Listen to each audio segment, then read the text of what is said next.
L'Anatole, vous connaissez.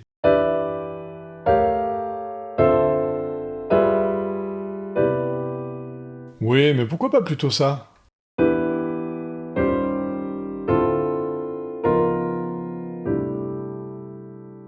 Pas mal, mais si on faisait...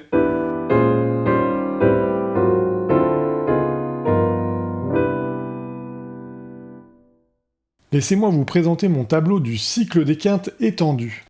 Je cherchais à représenter toutes les successions possibles parcourant le cycle de quinte jusqu'à la tonique, en passant par les substitutions tritoniques et les seconds degrés, et j'en suis arrivé à cette représentation que je trouve assez parlante, après être passé par pas mal de brouillons plus ou moins chaotiques.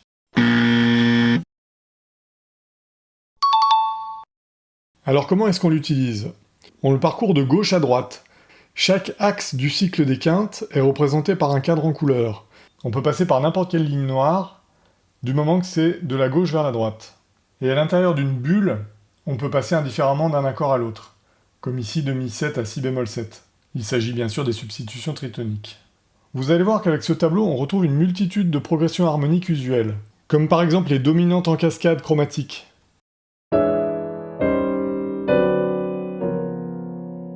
Ou bien les 2-5 avec substitution tritonique.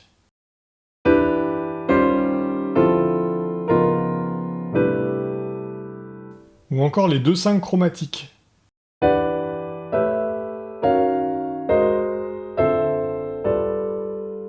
On trouve même les descentes mineures chromatiques.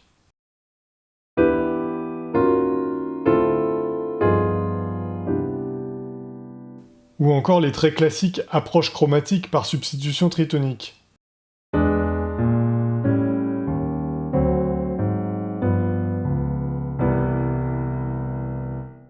Moins courant, la substitution tritonique d'accords mineurs, comme ici l'accord Ré mineur 7 vers l'accord La bémol mineur 7. Alors substitution tritonique, c'était un abus de langage, parce qu'entre ces deux accords, en réalité, il n'y a aucune note commune. Mais ça n'en est pas moins un enchaînement qui se fait.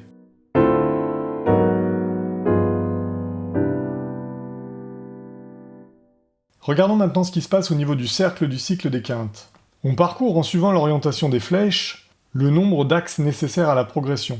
Par exemple ici, si on part de l'axe bleu, qui est l'axe du 3e degré étendu, c'est un accord de Mi ou sa substitution tritonique si bémol.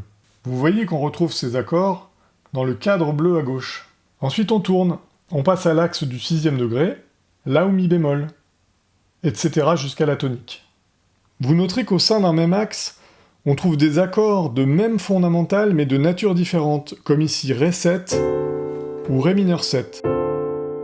Alors ça peut sembler paradoxal de les considérer dans le même axe du cycle des quintes, étant donné qu'on pourrait dire que localement ces deux accords ne sont pas dans la même tonalité, l'un est la dominante de Sol, l'autre est le 2e degré de Do, mais il faut voir les choses autrement.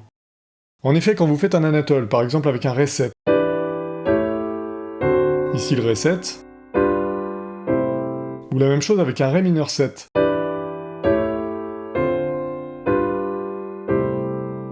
Ça change pas grand chose, ces deux accords sont des variantes l'une de l'autre. Ils ont la même fonction globale de 2e degré, même si localement, le Ré 7 peut être considéré comme une dominante secondaire. Je trouve ce point très important, et réunir ces accords dans un même axe permet de comprendre beaucoup mieux ces enchaînements. Alors pourquoi est-ce que mes axes, ici l'axe rouge par exemple, sont orientés comme ça, avec les accords 7 qui sont plus à gauche que les accords mineurs 7? Ce que j'ai voulu indiquer, c'est qu'on va préférentiellement dans le sens indiqué par la flèche, plutôt que dans le sens inverse. A noter qu'en musique classique, c'est exactement l'inverse. Cet exemple, c'est ce qu'on ferait en musique classique. Ré mineur, Ré 7, renversé, Sol 7, résolution sur Do. Une fois qu'on est sur le Ré 7, il n'y a plus de retour en arrière possible vers le Ré mineur 7. Mais en jazz, ça tend à être l'inverse.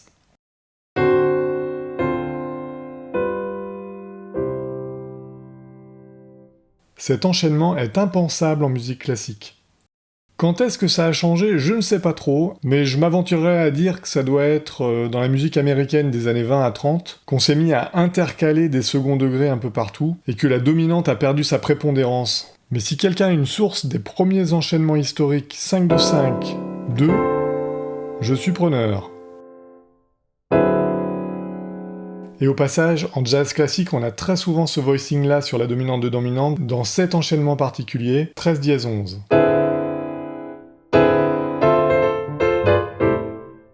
Alors est-ce qu'on ne peut jamais revenir vers la gauche dans mon tableau? Bien sûr que si. Comme par exemple le cas des approches par dominante chromatique que vous voyez ici, où on revient en arrière par rapport à l'ordre préférentiel, mais qui est pourtant une progression on ne peut plus courante.